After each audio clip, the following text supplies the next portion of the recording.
was asked to give you a little talk, about 5 minutes worth, on the technical operation of Cinema City, and getting that in 5 minutes would be like transcribing the Bible onto the back of a 20-cent coin.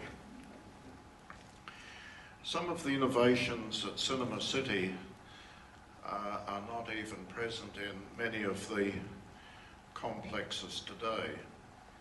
The projection booth, of course, 20 years ago, most people were used to having 2 projectors and doing changeovers, and to have total automation and no rewind transport system was quite new. Over the many years, there were guests and visitors come to Cinema City from around the world and nationally, associated with the cinema industry, and they posed to me some very relevant questions. I'll just go through some of them. One was in school holidays, and the place was absolutely packed, and the gentleman said, well, you know, what happens if you have an electrical blackout?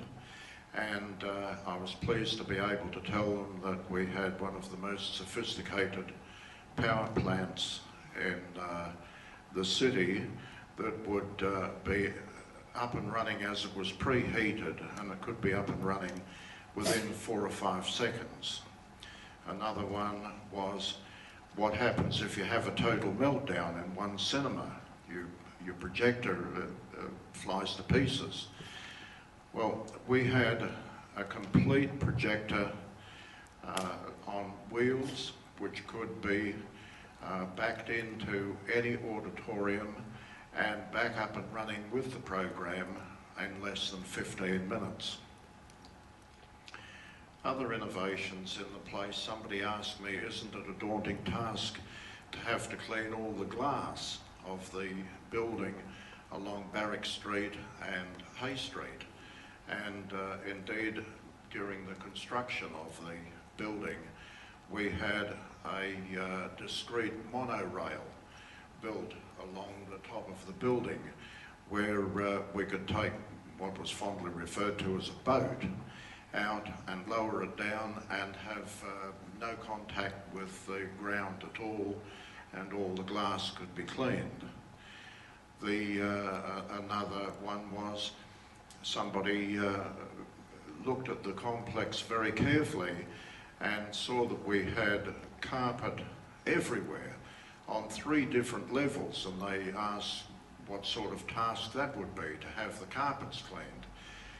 Once again, during the construction of the building, we had pipe work reticulated from the basement into every corner of the complex where a truck could back into the basement, hook up, and within 20 minutes carpet cleaning in any area could take place with a minimum amount of fuss.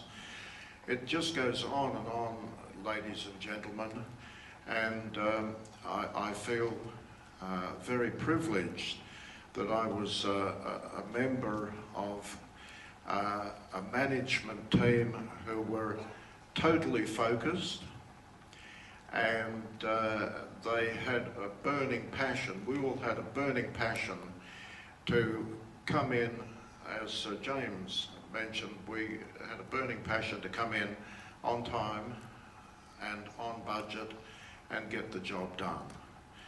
I remember when I was up for promotion to Chief Projectionist in City Theatres many, many years ago, the outgoing, I was asked to say something funny, so I'll have a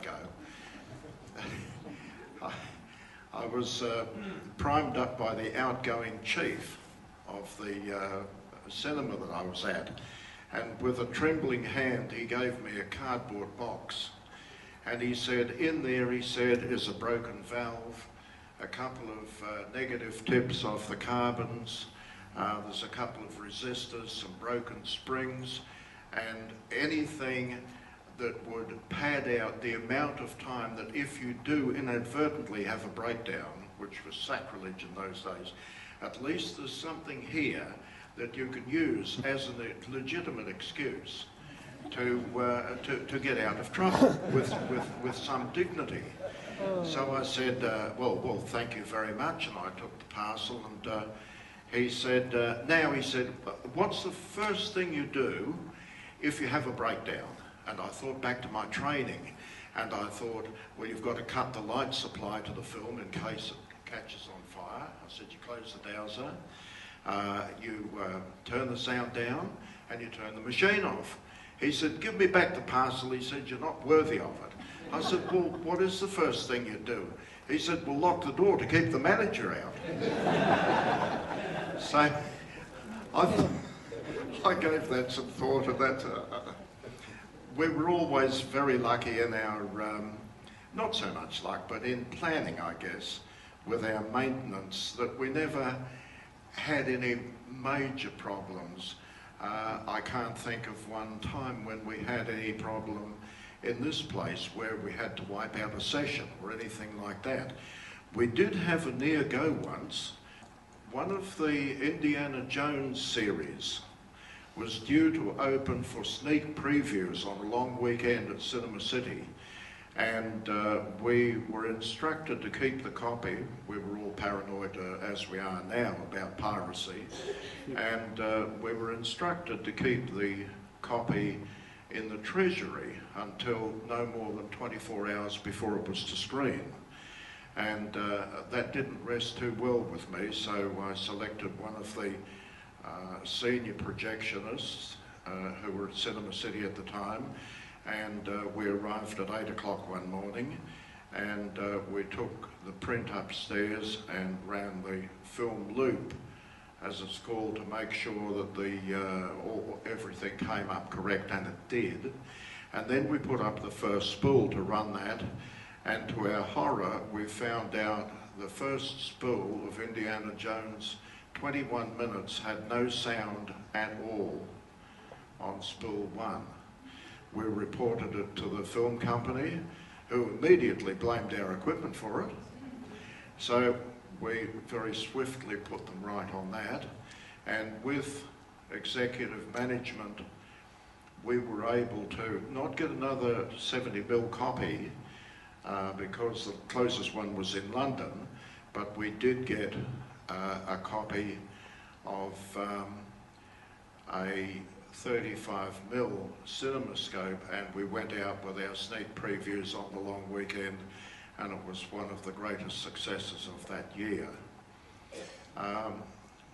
As I say, it's been a privilege to be a member of a management team who have a burning passion to get things done right the first time, get them done on budget and on time. Thank you very much, everybody.